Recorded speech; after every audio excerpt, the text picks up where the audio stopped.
Why do we get goosebumps? The strange biology of fear, cold, and evolution. Hello and welcome to the channel. Or if you're a long-term listener or viewer, welcome back. Okay, we've all been there. You walk into a freezing room, or you hear a creepy noise, and suddenly your skin prickles. Your arms look like a plucked chicken. Goosebumps. Why do we get them? Why are they called goosebumps? Are they useful or just weird leftovers from evolution? And what do fear, music, and cold showers have in common? Today on Askadoc, we're breaking down the bizarre and surprisingly emotional biology of goosebumps, from prehistoric fur to modern chills. Let's get into the skin of it, literally. What are goosebumps exactly? The term, or the technical term for goosebumps is piloerection, which just means hair standing up. Here's what happens. Your body detects a trigger: cold, fear, emotional stimulation. The sympathetic nervous system, the fight or flight part of it, the adrenaline mechanism, activates.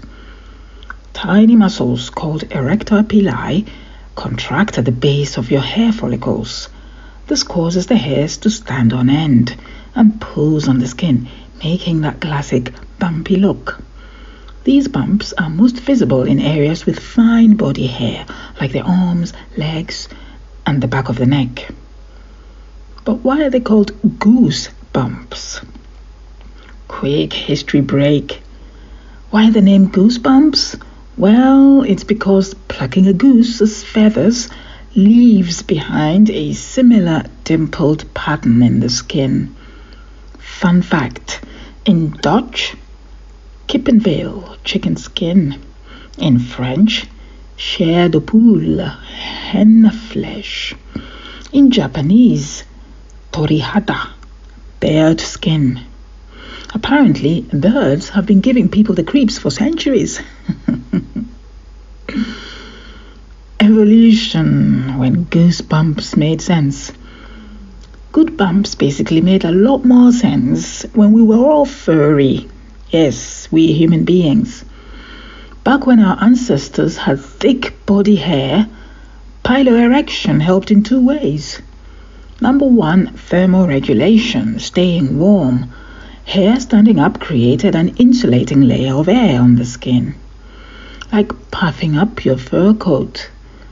This is still seen in animals like cats, dogs, and birds. And number two, for intimidation or fear response purposes. Puffing up made animals look bigger in the face of threats, in the face of predators, for example, like a cat arching its back. For our ancestors, it may have helped appear more formidable to predators or rivals. In essence, goosebumps were part of a biological alarm system. Get warm, get scary, or get safe. Do goosebumps actually help humans today? Not really. Since we've lost most of our body hair over time, the insulating and intimidating effects don't really work anymore. So are goosebumps just useless or cosmetic? Sort of. They are a vestigial reflex, a leftover from our evolutionary past, like the appendix or tailbone. But they still do something. They show how your body's autonomic nervous system reacts to emotional or physical stress. Think of it like a dashboard light. Something's triggering your survival system. So let's look at the responses that can generate a goosebump. Let's start with the cold response. When your body senses a temperature drop, skin thermoreceptors send signals to the hypothalamus, which is part of the brain. The hypothalamus activates the sympathetic nervous system. Goosebumps form and your body may shiver to generate heat. It's your body's way of trying to stay warm, even if you're not actually furry enough for it to work anymore. Let's now look at the fear response. Now, here's where it gets interesting. Goosebumps aren't just about temperature. They also happen when you're scared. Think a sudden noise in the dark, a horror movie jump scare, a feeling like someone's watching you. This is your flight or fight system kicking in. What happens in the brain? The amygdala, which is naturally a part of the brain, detects a threat. It triggers a cascade of adrenaline. Your body prepares to fight or run. Heart rate up, pupils dilate, muscles tense, and yes, your hair stands up, just like a scared cat's. It's an ancient survival reflex built for predators in the bushes, not email anxiety. Still, your nervous system doesn't know the difference between a saber-toothed tiger and a stressful Zoom call. Now, here's where goosebumps go from primal to poetic. You can also get goosebumps from beautiful music, a powerful speech, a deeply emotional memory, religious experiences, art, poetry, or film. Scientists call this phenomenon frisson, which is a French word meaning shiver or thrill. The biology of frisson is that the emotional stimuli activate the dopaminergic reward system in the brain. This interacts with your autonomic nervous system, causing chills and goosebumps. It's often triggered by violations of musical expectations, a sudden key change, harmony, or crescendo. Some researchers call this the aesthetic chills response. Fun fact: studies show people with higher empathy or stronger connections to music are more likely to experience frisson. Do with this information what you will. Now, sometimes goosebumps go wrong. Most goosebumps are of course harmless, but in rare cases they can be a medical symptom. For example, in autonomic dysreflexia, seen with people with spinal cord injuries, sometimes they get sudden goosebumps, hypertension, and sweating. This can actually be life-threatening. Temporally lobe seizures. Now, some seizures cause a unilateral goosebump. This is accompanied by fear, a sense of déjà vu, or other strange sensations. But it's only on one side. It's unilateral. Goosebumps with chills and fever. This can happen in the common flu, sometimes with infections. They're not dangerous on their own, but watch out for other symptoms which might point to other problems related to the illness associated with the goosebumps. And then there is piloerector reflex seizure. This is a rare phenomenon, and it's a seizure that causes goosebumps with no other motor symptoms, no other movement symptoms. It's exceedingly rare and rather hard to diagnose, as you can imagine. Now, goosebumps aren't just biological, they're deeply emotional, of course. Throughout history, they've symbolized awe, terror, beauty, ecstasy. Goosebumps are a bridge between the body and the mind, between instinct and emotion. You can't fake them. They're raw, involuntary, honest. That's why we use them in speech, like, that gave me the chills. It gave me goosebumps. My hair stood on end. We know instinctively that something powerful happened or is happening, something beyond logic. Do other animals get goosebumps? Absolutely. Animals have far more practical uses for piloerection. With cats, for example, they puff up their fur, especially in the tail, to intimidate. I have seen this in my own 2 cats. They use this to scare or intimidate each other.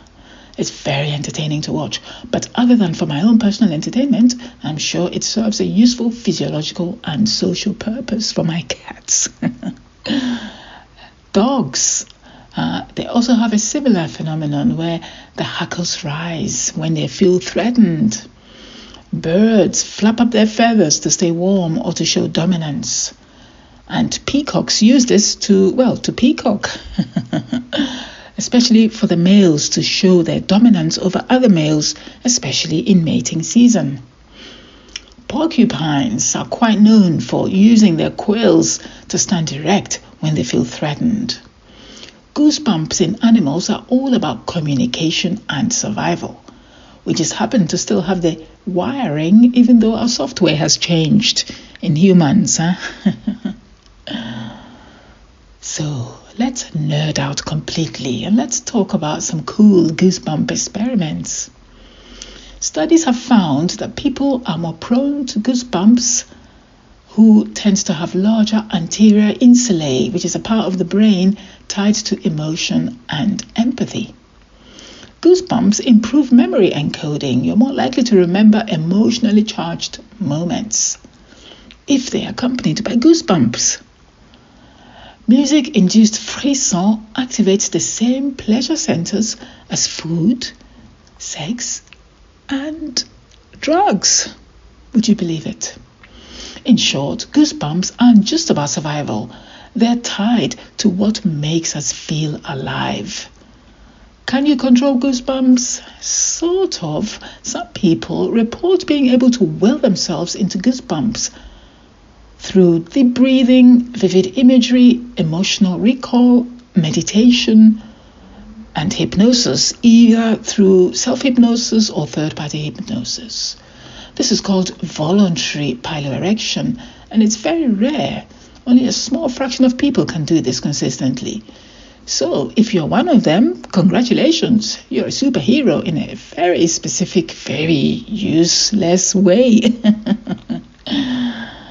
So let's go for a quick, frequently asked questions, rapid fire. Can you get goosebumps from hot temperatures? Yes, actually, yeah. In rare cases, especially from emotional stress or fever. Can deaf people get goosebumps from music? Yes, some people report frisson through vibrations or emotional memory. Why do some people get goosebumps when they pee? It's called post-micturition syncope, linked to the parasympathetic response. It's weird, but it does happen. This same phenomenon also leads to what we call post-micturition collapse. So people actually pass out when peeing or just after peeing. This often occurs in males, especially those with large bladders. And it is harmless. Yes, it's harmless, but obviously it's unsettling. Not every time, but most times you go to pee, you pass out. It's, of course, a neurocardiac symptom. As a cardiologist, I came across many people with this. No one, as far as I recall, needed a pacemaker for this, but some get pretty close. Do chickens get goosebumps? Actually, no. But plucked chickens give us the name. Can you get goosebumps from anxiety? Absolutely. Cortisol and adrenaline are part of the same reaction, and they, of course, stimulate the sympathetic nervous system, which, of course, leads to the cascade that goosebumps are involved in. So, final thoughts on this weird topic. Why do we get goosebumps? Because we are human animals, because we're emotional, because we evolved from furry creatures trying to survive, and we still carry those instincts today. They're one of the rare places where biology and poetry overlap. They're involuntary proof that something is affecting you deeply. So the next time you get goosebumps from a song, a memory, a whisper in the dark, don't brush them off. Listen to them. They're trying to tell you something. Have you got goosebumps that really got you all shook up? That were different from others you'd had before? What was the context? Emotional trigger? Cold? Fear? Tell me all about it. You know I want to hear all about it. If you have anything medical to ask me, I am all ears. Alternatively, you can use my personalized medical advice app, Askadoc for advice, link below, to pose your burning question to me, and I shall answer it in a timely fashion. Until the next video here on Askadoc, take care of your health and don't forget to Askadoc.